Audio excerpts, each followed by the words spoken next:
Hey everybody. On the advice of one of my friends, I decided I was going to record a how-to video on how I make some of my 3D art. This is actually going to be for a commission piece, and I'm just going to walk you through this step by step kind of as how I do it. I do have a text file that is a rough description of the character. This is going to be a one world by night character portrait, actually one of two. I'm going to go through the basics of the setup, how I kind of put the model into the frame, and how my thinking process goes for the entire thing. To start out with, here we've got a bare screen that is currently in 4 by 9 format. I usually actually do 8 by 9, and it's a 1920 by 2160. It's basically double 1080p, but at half screen. It's just a good portrait size that I like. It gives a little room to trim if needed. But overall, it's where I like to do portraits. I just kind of like the scale of it. What I will also do is just go ahead and make sure that we have a brand new folder set up for this. Does not look like we do have one. So we're going to go ahead and set that up for 2020-07 commissions. Close enough. And I don't need to be more specific than that at the moment. So we're going to go ahead and bring up the content library. I actually have this doubled up. The reason for that is this is actually on my D drive. This is on my F drive. This is just placed incorrectly, but I just end up using it anyway. As you can tell, I have a ton of folders in here. I think I've got about 2,000 some odd assets and change. That number goes up every month, obviously. So what we're going to do is we're going to start by bringing up a character. It's going to be a Genesis 8 male. Genesis 8 as opposed to Genesis 3, I like how the musculature looks on it a little better. What we are looking for is going to be an average build male. So I could quite literally choose any of these. It is a vampire character, but I'm not going to use Fergal. It just does not seem to fit what I'm thinking about for this character. What I'm actually going to go with is Quentin. I like Quentin because of the chin line, though that's all subject to change. I like the skin tones, and it's just slightly on that shade of pale that I'm not going to have to do too much skin altering to get it to what I'm looking for. Uh, I wasn't really given an age for this character per se. I'm kind of going for mid 30s, possibly slightly older, maybe like early 40s, given that they're supposed to be shoulder length gray hair. And as I see, this will put the model onto the frame. Next thing I'm going to do, I'm not even going to go really into the actual skin tones or anything else with that. I just want to go ahead and add a hair that's going to fit. What I'm looking for is going to be something that's got a ponytail, not Drago. This is kind of the problem with having so many of these. Is mixed blessing. Carpathian hair probably is going to do what I'm going to need it to do without the hat. So that is going to be a good starting point. I just want to kind of see how this is going to look. This is going to just give me a good baseline, and then I'll go and alter the musculature and whatnot from there. It does have a ponytail, which does kind of fit what was asked for. That does mean that I can go through here now and go to classic hair tones, silver gray. And I want to go ahead and make sure that we actually select that hair before we do this. Okay, it doesn't look like there's much of an alteration there, but I can tell, at least from my perspective, if we actually zoom in on that hair, you can kind of tell there are some gray tones in there. It'll be a little more obvious once I actually go to iRay. I do render almost everything in iRay because I just like how it looks. But this is definitely going to be a good start. So we'll go ahead and go back to the main model. The next thing we want to do is find an outfit that's going to work. I just realized the main one that I was supposed to get for this character I have not actually downloaded yet, so Let's just go ahead and do that real quick. I am doing a total of 2 different images for this. Fortunately, it's really easy for me to download that most recent item. Let's see here. I don't need to manual download. Install manager. Right, there we go. Hopefully it actually, yep, launches the... Now you can't really see this in the background. I'm basically pulling up the install manager. What that's going to do is go ahead and load this up, because I have this set up on 2 separate computers, so I can do renders at the same time on both different PCs. That way I get more art out. It's just kind of useful. Let's go ahead and move that over. I guess while I'm waiting on that, what I can go ahead and do is temporarily go ahead and look at environments real quick, because I know what I'm looking for. Okay. Actually, it's probably under architecture. Some of the ways that this gets divided is just really quite peculiar, and there's not really a way to work around that. You just kind of get used to looking for specific things. Let's see. What I am actually looking for... I was trying to find a name for it. Let's see here. I think I remember where it is. Okay. Contemporary apartment. Discordia. You see, I have quite a few things in here. Pretty sure it's not human. No, that's key. That's definitely not it. There we go. I've used this one before. It's a pretty good baseline. I'm going to have to do a lot of tweaking with the lighting, but that's par for the course. And we'll start that downloading in the background, and it should be in here pretty quick. And what it's doing right now is loading the background set. There we go. And we kind of pan around and get kind of an idea of where that is. So what I'm going to do is go ahead and just drag him all the way back over here. Focus on him again. Let's get him above ground. Now you see these little lines in the bottom corners. It gives you a great baseline as to where you want the character to be, because that's where it's going to have clipped on the floor. That looks about right. Now I've used this location way too often, so I like to change it up a little bit. I'll probably change that floor here at some juncture. Looks like those should be loaded, so let's go ahead and backtrack. Go back into characters, people, there we go. Gen 8 male, clothing, and it should be under D-Force, there we go. Can't start to that for whatever reason. My computer decided it wanted to clip a little bit. Alright.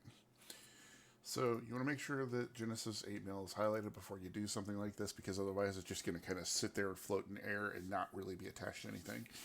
The good news is it's going to go ahead and straight model itself straight to the clothing, or the clothing will model straight to the character. Let's go ahead and zoom in a little bit. And that's the default. It really doesn't look too bad on an A-frame pose. That will actually change, because this is actually what's called D-Force clothing. It will actually bend and take into account gravity effectively when I get around to doing that part. And I do want to double check. It does come with multiples here. Tie back, fold down, full beard, dark gray, 3-piece blue suit. So I'm going to actually have to add a suit jacket to this, but that's okay. I will have to add that after. It does want to be a white shirt, which means this one should be good. So I'm going to have to go over here to the shirt and select that one. Okay, that was actually the shirt that it currently was, so that's fine. The blue suit means I will probably have to change these. because it doesn't. Let's take a look to see how those jeans actually look with black. Depending on the suit, that might actually pass. I'll know here in a little bit. The loafers, let's go ahead and go with black loafers.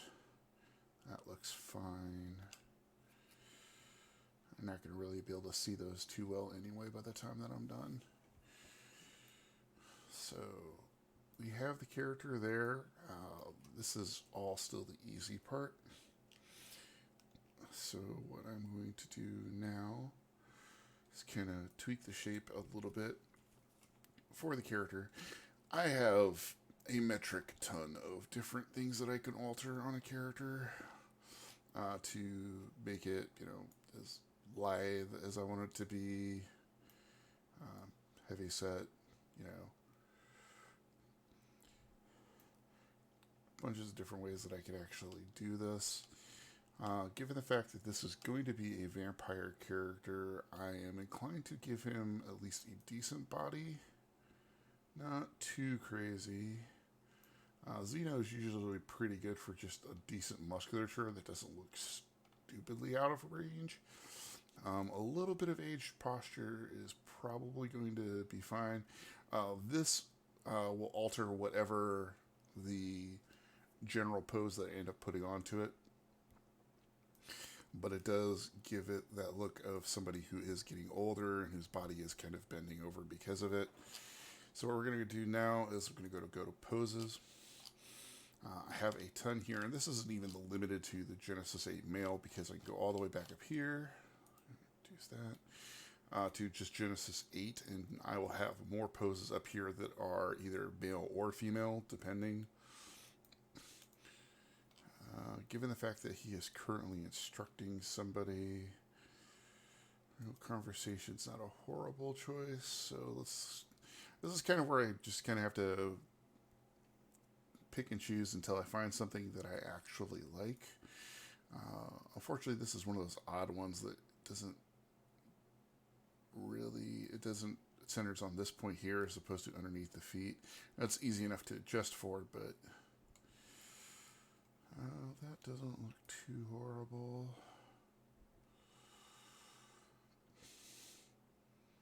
I mean, realistically, that's not bad. I'm not saying I necessarily like it, but it's a good starting point. He does have an already kind of serious look to him, but what we're going to go is go into pose control, head, expressions. Again, I have a lot. Let's see here. Just take a look to see how this looks. Okay, now it does look like he's talking and potentially giving a lecture to somebody. Let's actually try to meet at least where the gaze is at.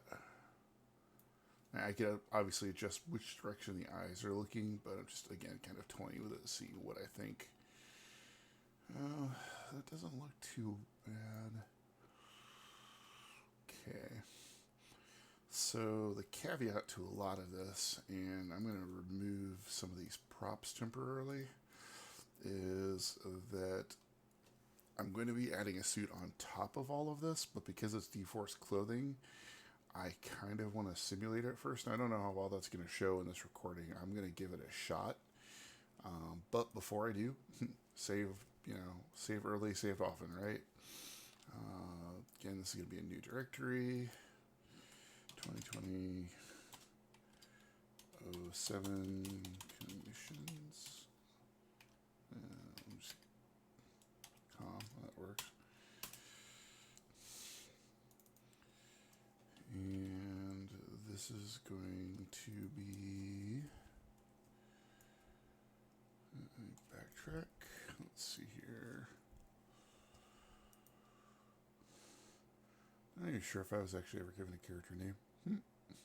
Would not be the first time. We will just go ahead and put Chris01 because I know who the person is. So simulation basically takes into account the environment. There's gravity.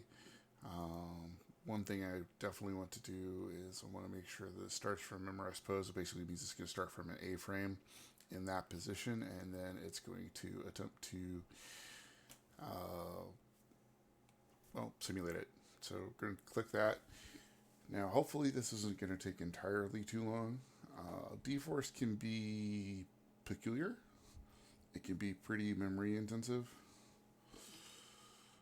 But what you should end up seeing, because you're not going to see the little smaller window that goes with it, is going to be where it's moving from that A-frame pose to the position that it will end up in. And the cloth, as you can see there, is actually changing from frame to frame. Now, it's going to take it a little bit. It's about 7% of simulation from the memory pose, and then it actually has to then take all of that and then simulate down. Now, this is presuming that I didn't make a huge error by leaving the hair on, because every once in a while, Daz will get and just do something wonky because the cloth interacts with the shoulder length hair. I'm hoping that's not going to be the case. I didn't think about that until after I started simulating it. So, well, we're just kind of waiting for it to process, and it's probably going to take it about, I'm going to guess 3 minutes, ballpark. Now, once all this is done, and then I can go through it, go ahead and add the suit on top of that. And we will probably have to adjust the suit somewhat to fit over that. This specific shirt type was requested by the customer. I have not actually used this specific shirt type. It is brand new to me. It just came out on Daz, I want to say about a month ago, at least as of this recording. So we'll just kind of wait it out, and hopefully it won't take too long. If anybody has any questions, please do comment below. Like, share, subscribe, all that jazz. If you're not a member of my Patreon, please do consider joining. On top of that, I do commission work, as I had mentioned, and I am always happy to discuss commission rates. Once I'm done with this, and once it at least simulates this one, then, like I said, I'm going to go ahead and add the suit jacket on top of that. Again, we'll have to tweak it because it's going to be going over the D-Force shirt, and I don't know how that's going to look overall. More than likely, what I'll end up having to do is actually removing the arms from the shirt underneath, because otherwise there's probably going to end up clipping. I'm speculating at this point, but it's probable. As you can see, as it's kind of turning, the cloth effectively gets tugged and moved with the character, so you end up with a much more realistic looking shirt, for lack of better terms. You're not going to see the texture near in detail until I actually get through and do an NVIDIA iRay pre-render, which is using the sphere up there by where it says perspective view. When you click that, I would show you, but I can't because it's in mid simulation, so I'll show you as soon as it's done. But that gives you different options of how you look at the stuff.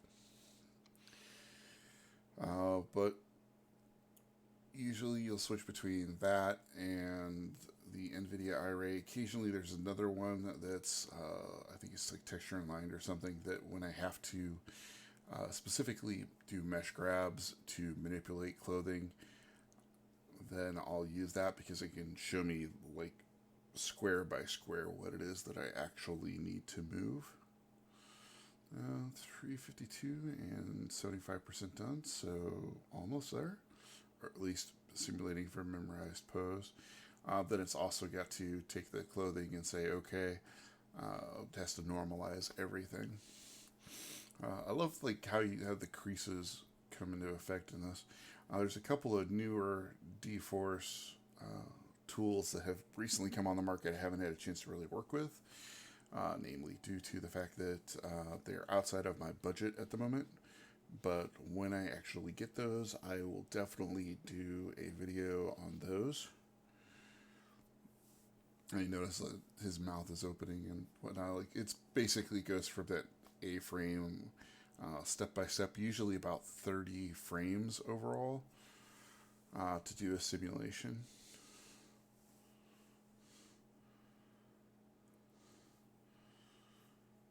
Okay, 92%. Almost done. And see, sometimes, unfortunately, a lot of this is hurry up and wait. Like, I'm not going to have you guys sit through the entirety of it rendering.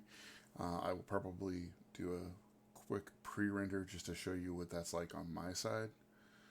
It has got to the simulated pose, so now it's stabilizing, so it's about halfway done, give or take. Well, it's the mini window that you can't see shows it like halfway done. But you'll notice like the clothing does alter a little bit. It basically changes where it's fallen and where it's interacting, because it will check effectively to see if it's being touched by other clothing, and if so, it'll bend in, or as you can see underneath the it would be the right arm on the left side. It's kind of pushing back because the arm there is pressing against it.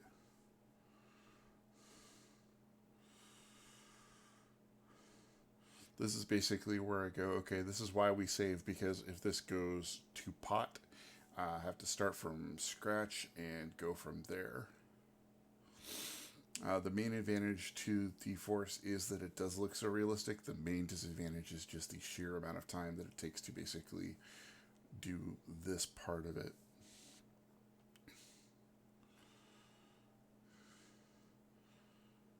Okay. About 66% done on the second part, so shouldn't take that much longer.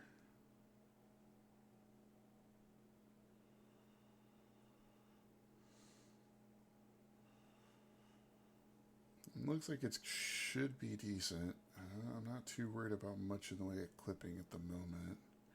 Again, those arms are going to be the questionable part.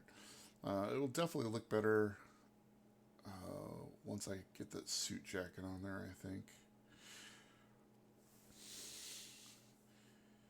And 94, 95, 97, 98, 100. There we go. All right, so now I have control again. That did look fine, so we're just going to go ahead and resave it just to be on the safe side. Go back into our content library. Since that pose is fine, let's go back into Genesis 8 Male, go into clothing. Let's see here. Chairman's are usually a pretty solid outer suit. So what we will do is, since we've got this back up, let's go ahead and bring those. The reason I removed those, if you're curious, was that when he went through that A-frame pose, this way none of the clothing interacted with either of these two pieces, and it very much would have. So let's go ahead and add the chairman's jacket, because it's just a solid suit jacket. It looks good, looks clean. Doesn't look like it's got too much in the way of clipping, but that's kind of hard to tell off of initial post. Let's see here. Adjustments. Okay, before I go any further, let's go ahead and add a camera here so I don't lose this location. We're going to apply active viewport transformation, so basically it applies what I'm looking at right now. This way I can rotate around. Okay, yeah, see, there is a ton of clipping. That is very easy to tell. It is going to be slightly tricky to remove, but not entirely impossible. So let's start by just doing a straight expand all. Did not help much, so let's go ahead and remove that just to see if there's anything contrary. Now, at the very least, that's the shirt. Not worried about all the buttons. That's wrong direction. Just, let's see if it'll let me actually, right, shoulder bend. So that just kills that clipping right there, which means I should be able to do, okay. So that part is clean. I'm not too worried about the back because we're not going to be looking at it, because you can tell wow in the back. That is pretty bad. Let's go ahead and select the jacket again. Okay. Now, so it didn't expand all and doesn't do anything noticeable, which is really weird. It should. Jackets, close front, HTTP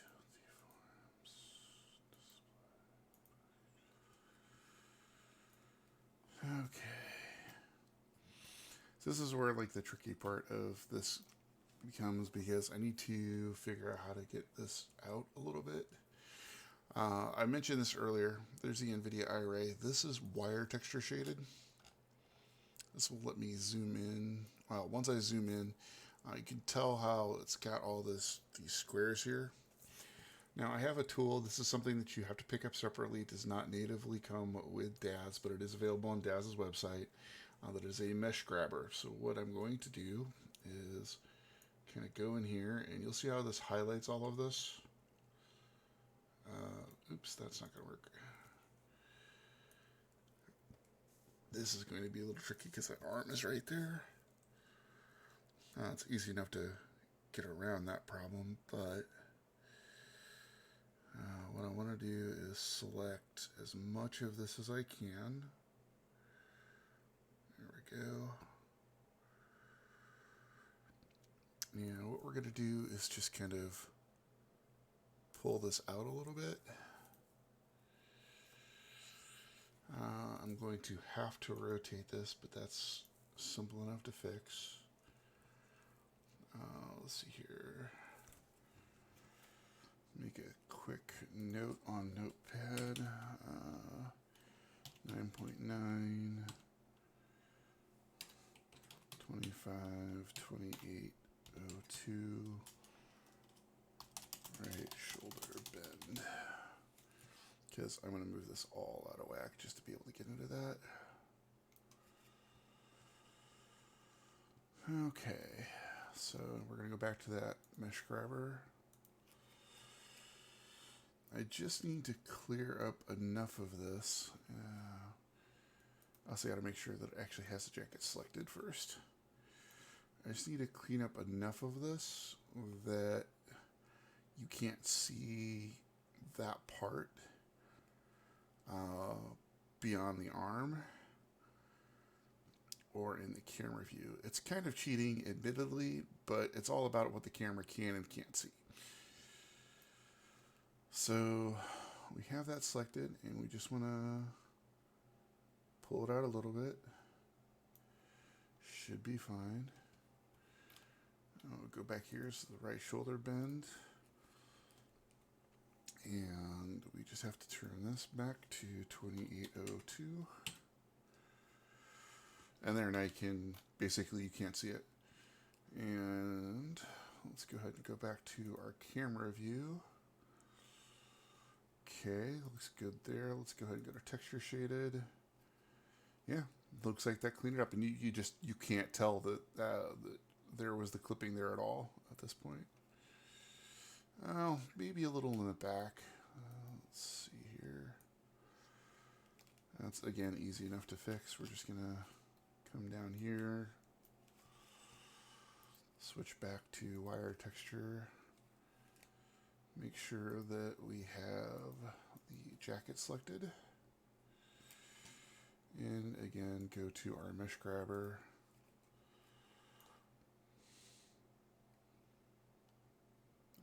Those are fine. That's part of the pocket. I want that to kind of move out a little bit anyway.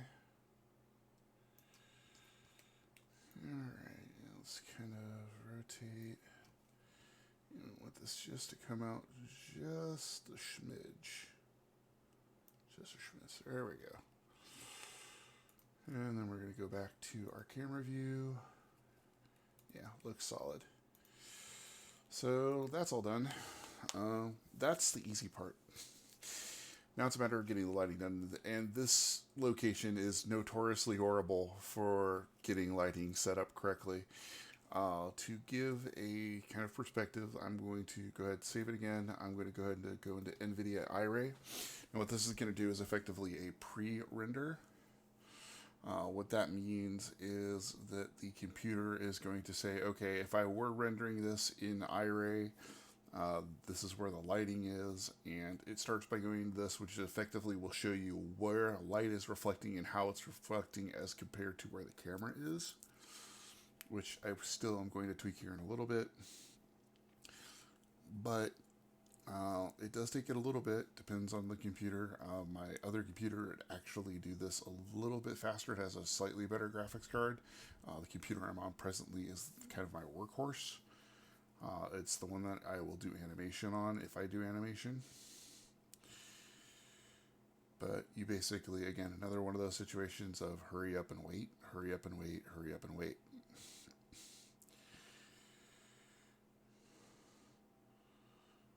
And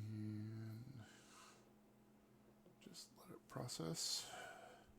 You see the little bar down here basically is it just processing over and over again. But it is currently processing. Here we go. Okay, so this is like the default lighting for this scene, and I utterly despise this lighting. As you can tell, there is just this overly yellow light that is in here. If I remember correctly, it's located somewhere down toward this direction. But I have never been fond of how that looks. So what we're going to do is we're going to go back into texture shaded, just because it's easier to maneuver around. Scroll out here. Now, if I remember correctly, and I'd like to think that I do,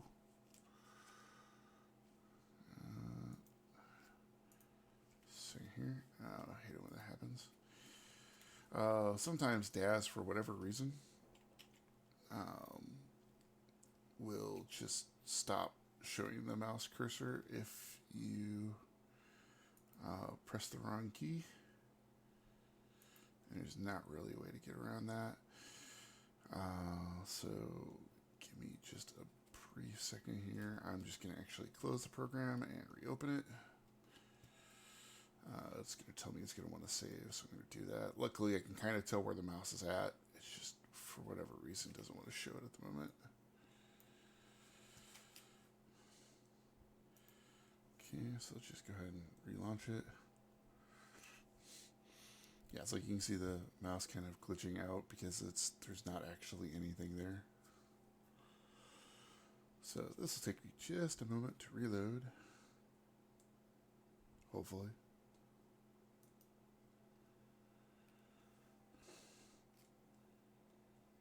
Yeah, there's the install manager that I mentioned before. 23,500 or 2,354 pieces installed. Yippee.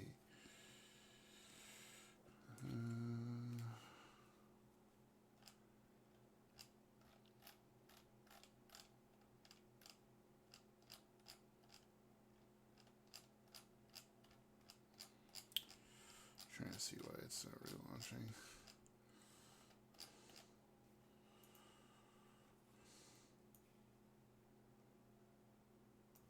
No idea. There it goes.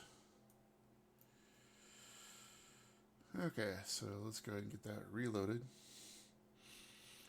As my grandfather, rest his soul, probably or has said, to err is human. It takes a computer to truly mess things up.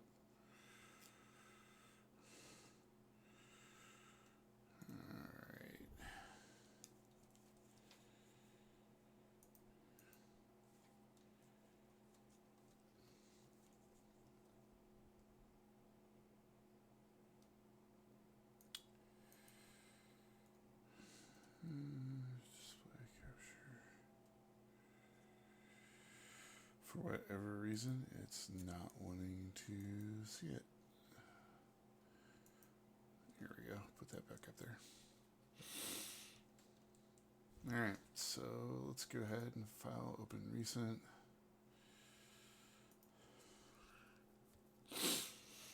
take it a moment to load.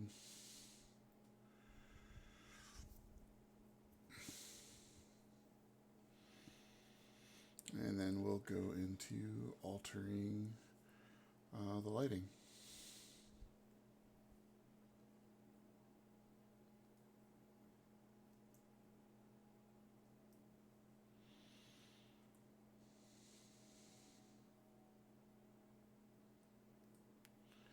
I never understood why it's like reading assets, clearing the scene. It's like there's nothing on the scene. Deleting objects. What objects? It's like there's nothing there. Okay. So it's got everything loaded in. Now it just has to basically bring it up in the viewport.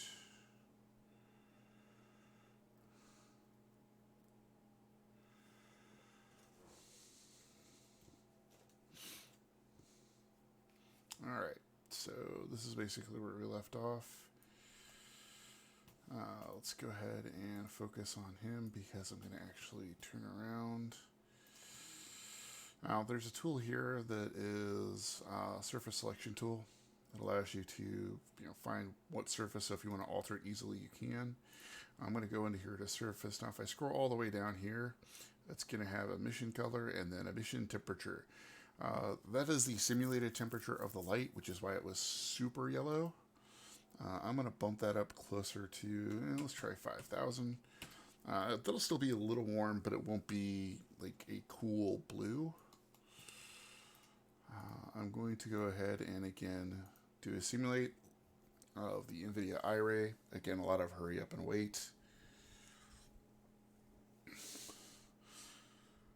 If this actually looks good, what I'll end up doing is probably adding some just subtle things to the background, like maybe a painting or something, maybe something else that's on here that would be part of OBS, because simulation takes so much processing. This down here, end up adding something to most likely.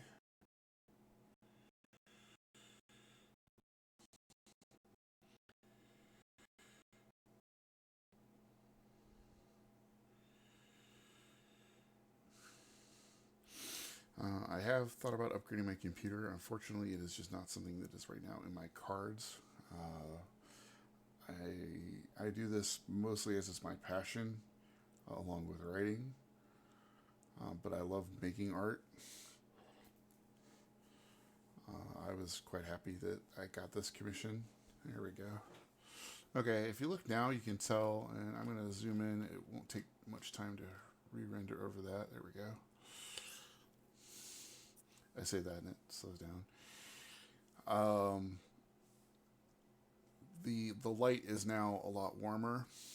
I don't mind the shadow up here. This is actually looks okay. I'm okay with the reflectivity for what this is trying to do. I definitely want to add some flair to this. Let's go and get a camera view of it, because that's really, we're wanting to know what it's going to look like in that portrait. This should be fine, I think, at this juncture. I think I'm overall okay with this. Yeah, I just want to add some stuff in the background now, because I already know the lighting is basically decent. I can now just go to texture shaded and not have to really worry about it. But we're going to go now is just go into props and find something that just amuses me. Let's see here. Apprentice supplies. That's a bunch of witchy stuff. I do not believe, if I remember correctly, and let me just double check the description. Oh, that's supposed to be a blue suit. That's easy enough to fix. Ox blood dress shoes. I guess that's supposed to be dark red, so I will have to go back and fix that too. This is why I always double check before I print off some, or before I finally render off something. Let's see here.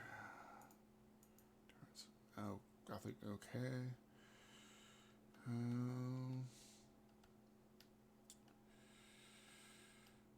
Furniture, no. no idea what any of this is going to be. It is apparently a chair, a box, and some other stuff that I'm not worried about.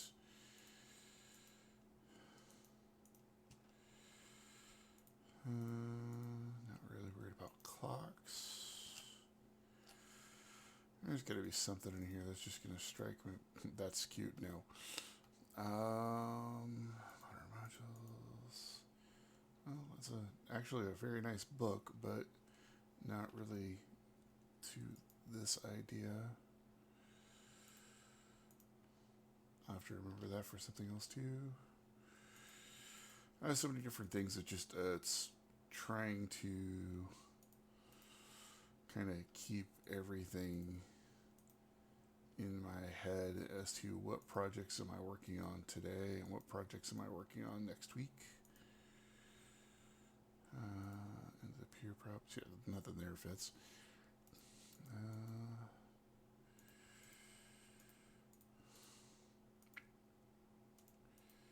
Don't really see a drum set in any of this. There's got to be something in here I can put in that's going to make sense.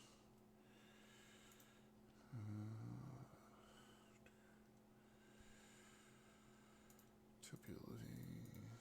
Oh, that's outdoor stuff. I mean, the plant isn't all that necessarily off for... yeah, let's go ahead and toss that in there.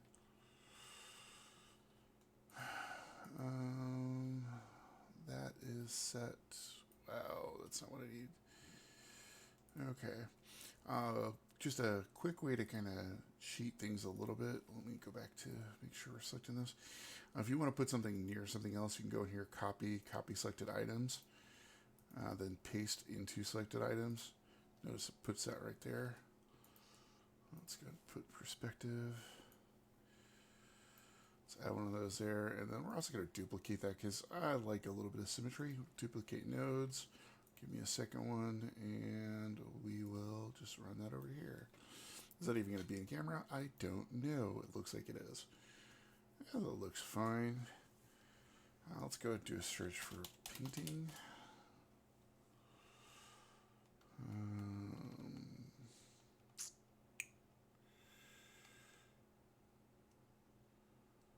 This will work. Let's go ahead and paste that to selected items as well. We will have to rotate that, but that's fine. Obviously, that is not where we need those to be.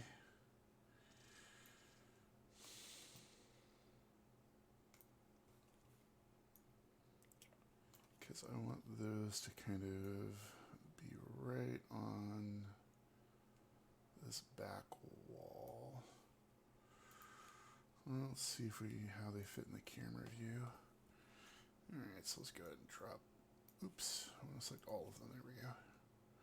They're part of a group, so I can just scroll these down there in that nice little corner.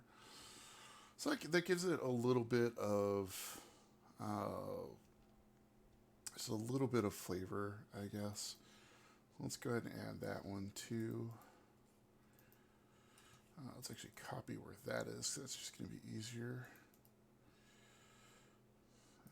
Copy, paste to selected items, and we'll just move this over here. And let's just kind of move it. Oh, that's a good catch.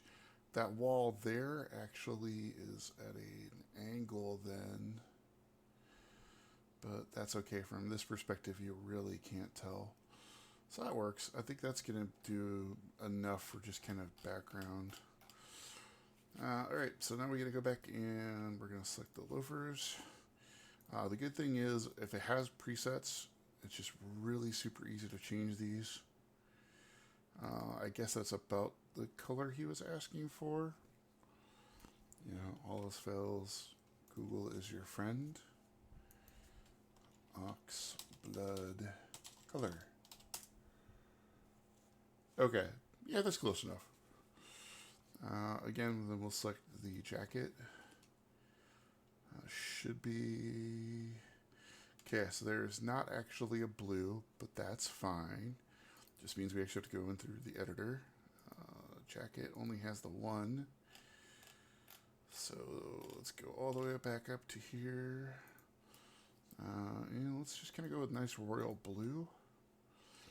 Glad we did that because it shows this as a problem. I would not have caught that initially. So we're going to go back in here to perspective, select,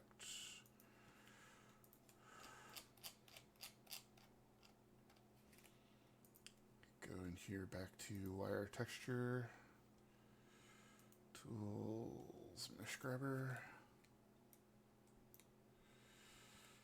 make sure the jack gets selected. Only need to do those 4.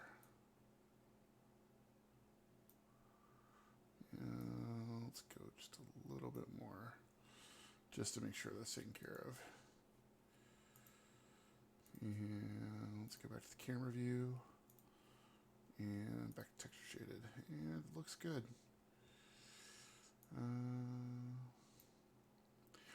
I'm overall happy with how this looks at the moment. I think this fits everything that the customer was asking for. So we're going to save this one more time, and I'm going to go ahead and set this to render. But just to kind of give a preview of what this should look like, we're going to go back into NVIDIA iRay. Typically, I like to try to do this at least once so that I've got the pre-render and can send it to the customer to say, okay, this is what it's probably going to look like. Does that look fine to you? And go from there. So lots more hurry up and wait.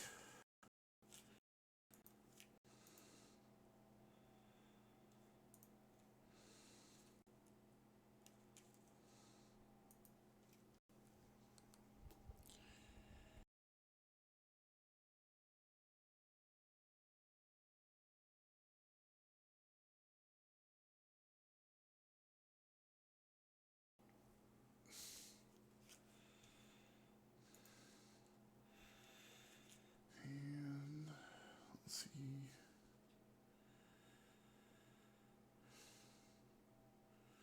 Because I think I see one little bit of flipping left, and I'll know once it actually does the pre-render.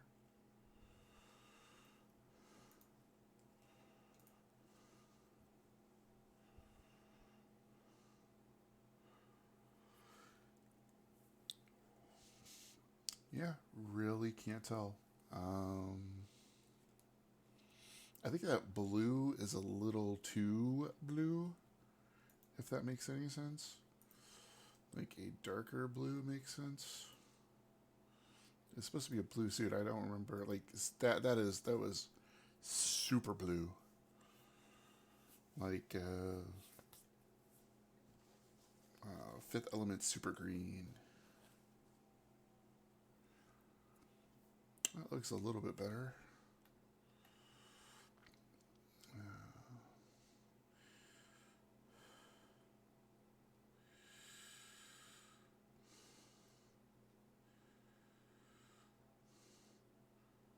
Let's drop the reflectivity a little bit.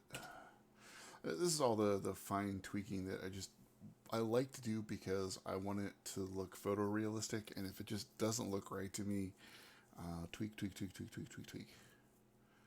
That's a little better. You know, I think I'm okay with the rest of this. So, yeah, let's just go ahead and let the kind of speckle out. Just take it a little bit. And then I can save the pre-render.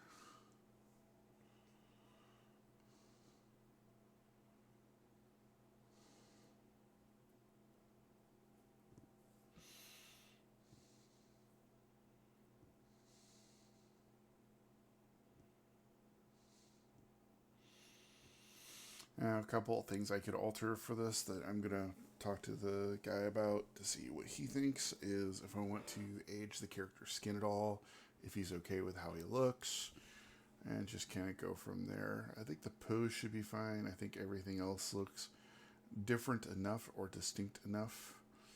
The only other thing I'm thinking about possibly altering is this floor.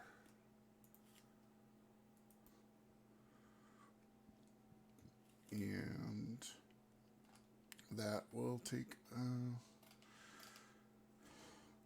I think I'll probably leave it as it is realistically. It's not bad.